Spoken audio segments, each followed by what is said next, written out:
Hi, everyone, and welcome to Week 8 of the Review Times Chalk Talk, along with Andy Wolf. I'm Michael Burwell.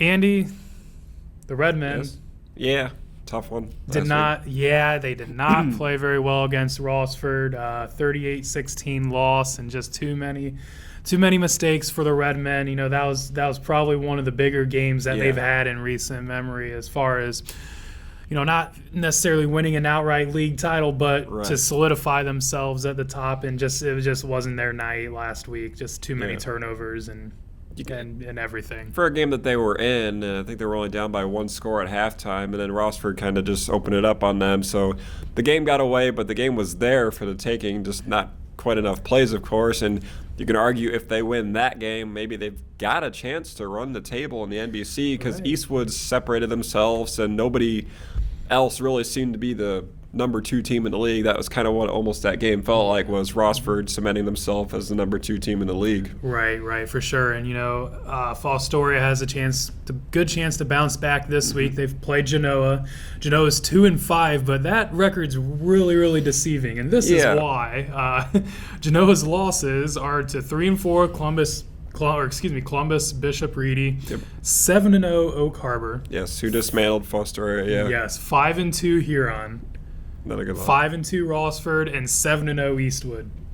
So their losses are pretty good. Yes. And it's at Genoa, which will obviously, you know, any road game, you never know really, but, you know, this isn't going to be a walk in the park for Fostoria. On the other hand, I mean, Genoa is still Genoa. They made a nice playoff run. They had a loaded senior class. On the other hand, their wins aren't that good either. I mean, no disrespect to Elmwood and Woodmore, who have been at the bottom of the league. They've both been 28 to 27 to nothing shutout wins. Genoa lost a lot of talent, but I think a good win over Genoa would be something that Fostoria would still savor, I believe. Right, for sure. And, you know, Fostoria has Genoa, Otsego, and Woodmore to finish. So, you know, that quest for that, you know, that winning record, it's still very much alive. You know, Otsego's 4-3.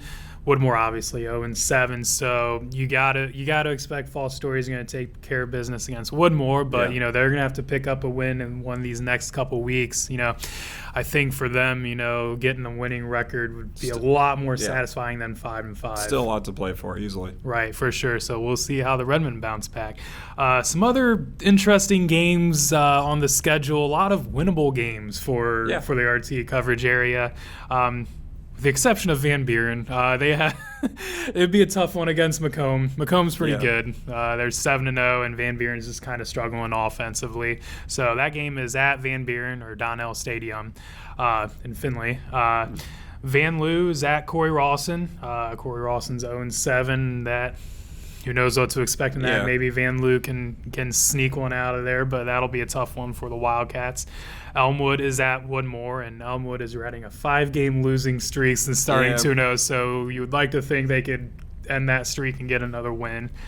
Let's see. We got Hopewell Loudon at 0-7 Danbury. Yeah. Hopewell's won 3 of their last 4. They have, surprisingly. Yeah, good for them. They're getting, you know, they had a tough start to the season with pretty young team. They're still really, really young, but, you know, they're getting that experience and everything. So, and then Lakota is at Fremont St. Joseph, and matchup of a couple teams who are 2-5. So Lakota, a good win last week. Yeah, there's some winnable games. Lakota surprised me beating Margaretta. Yeah, Margaretta has kind of had the size, and they've always been a 4, 5, 6 win team. Lakota is trying to turn the program around, and Lakota got a nice win over, a solid Margaretta team. Right. Not a playoff Margaretta team, but a solid Margaretta team. Right, that was definitely a good win for the Raiders.